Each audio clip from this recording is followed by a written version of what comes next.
Hola, me da mucho gusto saludarle en una edición más de Al Grano. Hoy con una figura importante del activismo social en Aguascalientes, Angélica Contreras, además presidenta de la Asociación Civil Cultivando Género desde hace ya muchos años trabajando en el Estado. Angie, ¿cómo estás? Hola Chava, pues muy bien, muchísimas gracias por la invitación y feliz de poder participar. Este es tu espacio, Angie, sobre todo en un contexto en el cual el país está tan polarizado entre partidos políticos, pero y luego la gente parece estarse olvidando de otros temas importantes que están en el cajón, ¿no? Exactamente, que es los derechos humanos y los derechos sobre todo de todas y de todes, que pareciera que no son importantes. ¿Cómo estamos con los derechos humanos en Aguascalientes, Angie? Pues estamos, quisiera tener un panorama más alegre al respecto, pero pues lo que hemos visto es que no avanzan. Hay una exigencia social cada día más hacia los derechos humanos, pero no vemos una agenda específicamente desde el Congreso hacia la progresividad de los derechos humanos. Al contrario, se han estancado. ¿En qué se han estancado? ¿Qué ves tú? ¿En dónde ves tú ese estancamiento? Pues mira, podemos empezar por ejemplo, el matrimonio igualitario. Ya hay una indicación de que tiene que hacerse los cambios respectivos y no se hacen. Y eso impide además que se logren ni siquiera tener otras discusiones, por ejemplo, el cambio de identidad, ¿no? Para garantizar los derechos de las personas trans, por ejemplo, no se diga el tema de adopción.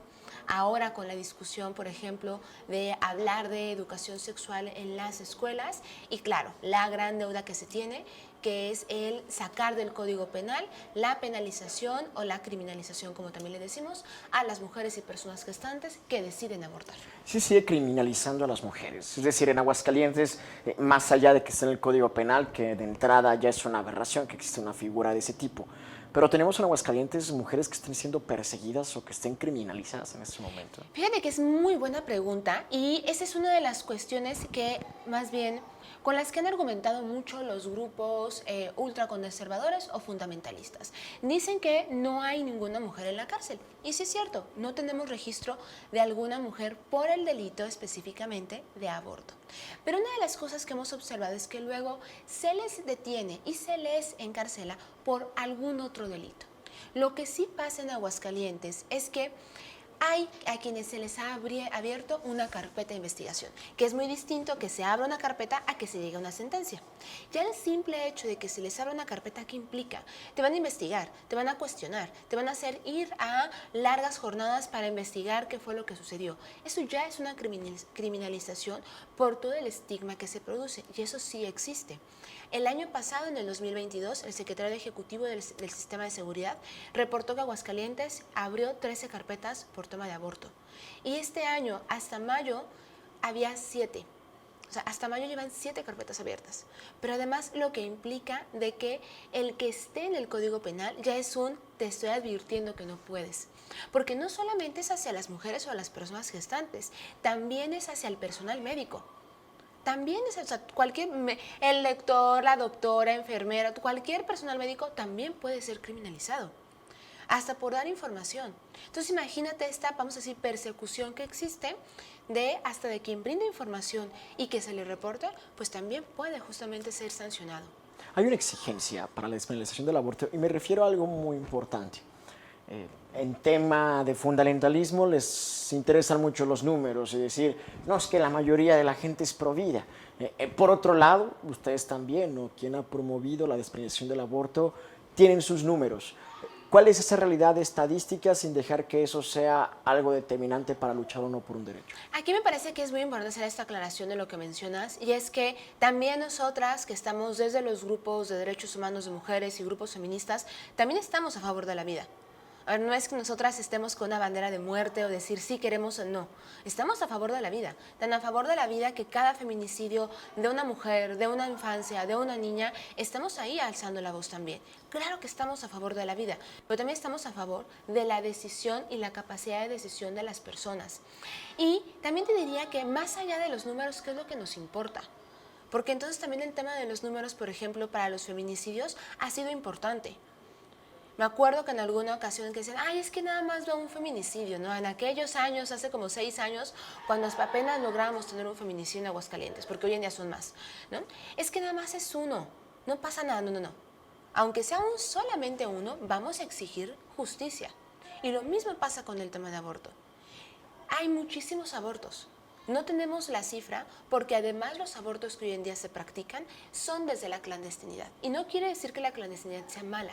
La clandestinidad desde los grupos de acompañantes que dan información a las compañeras, a las mujeres y a las personas gestantes, se hace también desde este derecho a recibir información. Pero no se pueden dar esos números y no pueden estar diciendo hoy en día tan fácilmente de yo solicité información porque pues la gente se le va encima. Y empieza una persecución. Pero Angie, esos números terminan siendo importantes, ¿no? Y te lo pregunto por lo siguiente. Soy de la idea de que con que una mujer exija su derecho, que yo creo es un derecho a decidir sobre su propio cuerpo, es más que suficiente para comenzar una lucha por esa conquista de ese derecho. Pero al parecer, tanto en Aguascalientes como en todo el territorio mexicano, hay una lucha en la opinión pública, y algún día lo platicábamos aquí. ¿Quién gana en esa opinión pública? Y resulta que esa mayoría, al parecer aplastante, que existe de personas en Aguascalientes, ya no digamos a favor de la vida, sino militantes de un movimiento pro vida, parece todavía ser mayoría a todo ello que representa la lucha por la despenalización. Y se refleja en partidos políticos que tienen la mayoría en el Congreso, y se refleja en quienes gobiernan, que gobiernan el municipio, que gobiernan en el gobierno del Estado. ¿Es importante conquistar esa opinión pública o no están ahorita ustedes buscándolo? Y me refiero a conquistar esa opinión pública y posteriormente avanzar hacia lugares de decisión. ¿Consideran eso importante? Fíjate que la opinión pública y los números, ahí es donde dices, a ver, ¿qué es lo que queremos?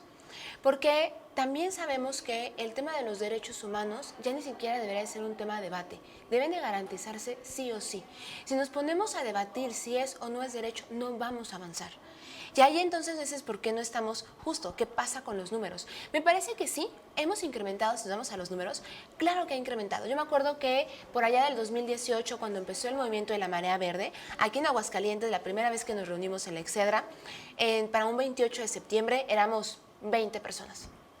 Y hoy en día en las movilizaciones, en las marchas que se hacen sobre el derecho a decidir y el aborto, hemos reunido a más mujeres. Ves simplemente las marchas del 8 de marzo, donde también traen pañuelos verdes. Estamos hablando que está incrementando la participación, está incrementando la información sobre que el aborto es hablar del derecho a decidir, claro que sí, pero más allá del derecho de abortar, es hablar de la justicia reproductiva. Porque, y ahí es donde les digo, a ver, no es que queramos que las mujeres dejen de ser madres. Si tú quieres ser madre, adelante, que te garanticen los servicios, que no pases por violencia gineco-obstétrica. Pero también, si no quieres ser madre, que se te garantice. Y entonces ahí cuando dices, a ver, ¿qué es lo que queremos debatir?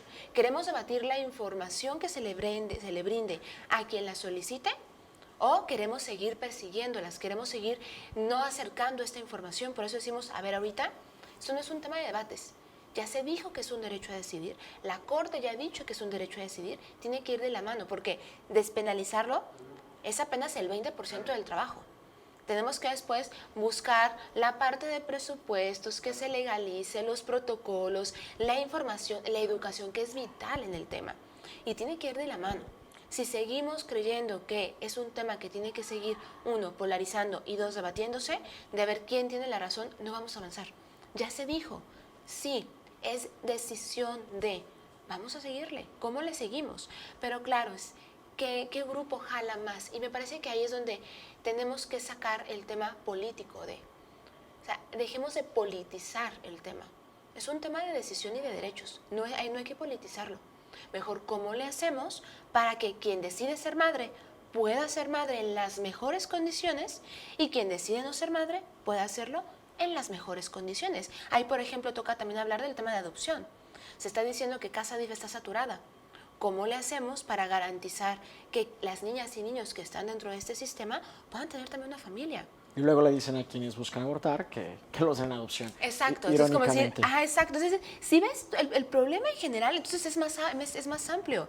A ver, hablamos de que Aguascalientes es uno de los estados con el mayor índice de embarazo adolescente, pero no quieren que se les dé educación sexual. Entonces, decir, a ver, ¿qué es lo que quieren? ¿Qué es lo que nos preocupa entonces? Angie, ¿cómo va el proceso para la despenalización? Me refiero, se han aprobado, se han presentado sentencias, se han presentado ya tesis, jurisprudencias, hay normas que ya hablan del reconocimiento del derecho a decidir sobre su propio cuerpo, pero en Aguascalientes nada más no avanza. Cada cierto periodo alguien hace ruido diciendo ya presenté la iniciativa. y después se pierde. No sabes si llegó a comisiones, mucho menos llega al Pleno. ¿Qué pasa? ¿Dónde está? ¿Quién impulsa eso en el Congreso? ¿Qué hay ahí? Sí, gran pregunta. No sabemos cómo está ya el tema. A ver, en Aguascalientes y en todo el país ya tenemos la NOM, 036, que esta nos habla de que cualquier mujer o persona gestante que haya pasado por una violación puede solicitar un aborto. Eso ya está y se puede en cualquier parte del país. Pero nuestro Código Penal sigue criminalizando, castigando, mandando a la cárcel a quien decide por voluntad propia abortar. ¿Qué es lo que hemos hecho? Bueno, y esto me ahora sí que me remonto a lo que dijo la Corte en aquel septiembre del 2021. ¿No? En el caso de Coahuila, que a partir de ahí dijo, ¿saben qué estados es inconstitucional que en los códigos penales de cada estado se criminalice? A partir de ahí, esa fue, vamos a decirlo así, una primera llamada a los estados. Congresos, ya les dijo la Corte, hagan su chamba. ¿Pero qué ha pasado? Que no se ha hecho. Como tú lo mencionas, cada tanto tiempo alguna diputada promueve una iniciativa de reforma, pero estas iniciativas de reforma no pasan. La última vez que discutimos una iniciativa, si no me equivoco, fue en la pandemia del 2020, cuando iniciaba hasta que fue por la discusión por Zoom.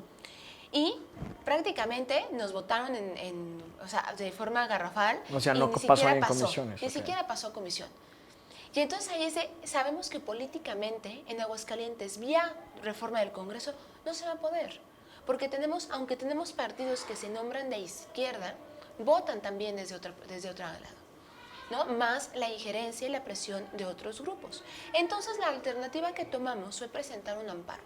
Y que vía este amparo que promovimos diferentes organizaciones que trabajamos aquí en Aguascalientes, decirle a la Corte que sigue criminalizándose en nuestro Código Penal para que la Corte sea, en este caso, la Sala 1, que fue quien atrajo, les diga al Congreso, ¿saben qué? Congreso de Aguascalientes, les repetimos, es inconstitucional, quítenlo. Y eso es lo que estamos. Este amparo se presentó ya hace casi 2 años, son procesos muy tardados definitivamente.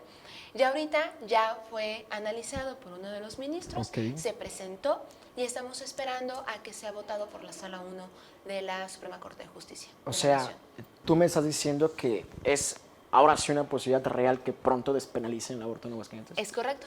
Vía judicial estamos prácticamente ya a semanas, probablemente un mes, de que se despenalice. Hemos estado en lista de espera desde el 28 de junio, pero también entendemos los procesos internos que tiene la sala.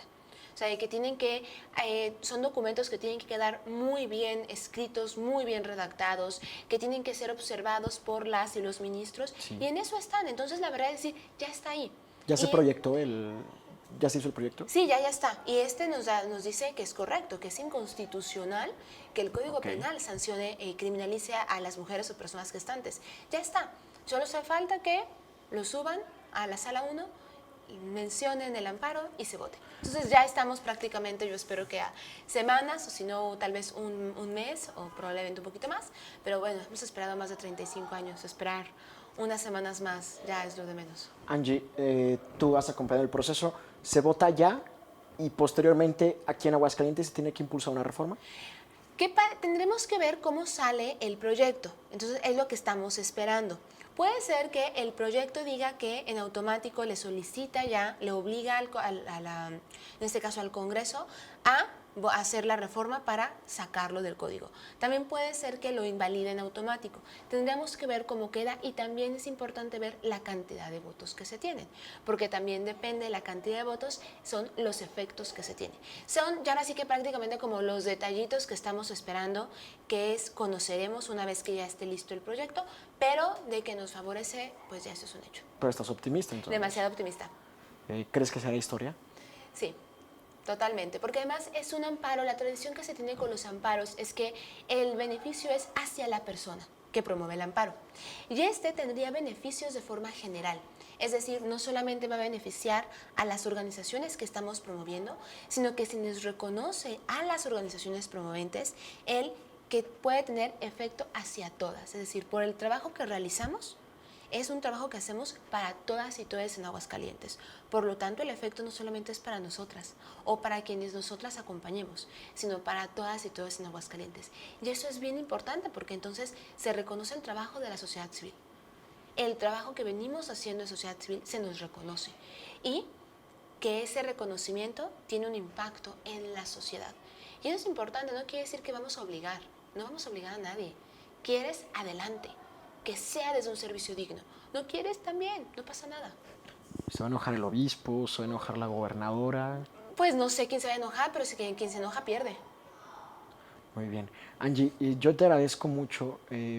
Voy a estarte invitando en un par de semanas, en 3 semanas, en cuanto tú me digas para que En cuanto tengamos humo verde, nos con des gusto. humo verde. Habla humo verde. En cuanto nos des las noticias, tienes abierto aquí que es tu casa para que le des buenas noticias a las mujeres de Aguascalientes. Claro que sí. Gracias, Angie. Ella es Angélica Contreras, es la presidenta de la Asociación Civil Cultivando Género y una de las principales activistas en pro de los derechos humanos en Aguascalientes.